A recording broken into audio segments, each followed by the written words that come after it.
The Little Match Seller by H.C. Andersen.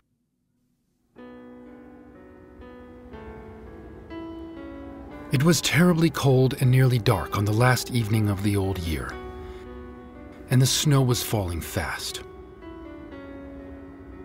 In the cold and the darkness, a poor little girl with bare head and naked feet roamed through the streets. It is true she had on a pair of slippers when she left home, but they were not of much use. They were very large, so large indeed that they had belonged to her mother, and the poor little creature had lost them in running across the street to avoid two carriages that were rolling along at a terrible rate. One of the slippers she could not find, and a boy seized upon the other and ran away with it, saying that he could use it as a cradle when he had children of his own. So the little girl went on with her little naked feet, which were quite red and blue with the cold. In an open apron, she carried a number of matches and had a bundle of them in her hands. No one had bought anything of her the whole day, nor had anyone given her even a penny.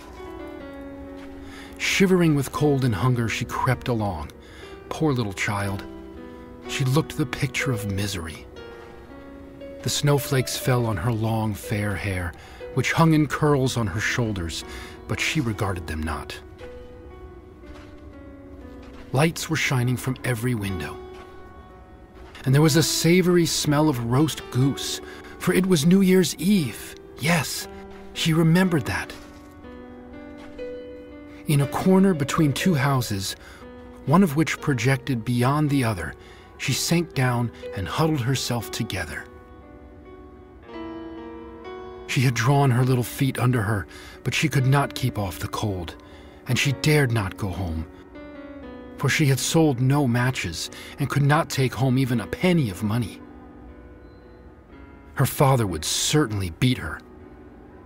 Besides, it was almost as cold at home as here, for they had only the roof to cover them, through which the wind howled, although the largest holes had been stopped up with straw and rags.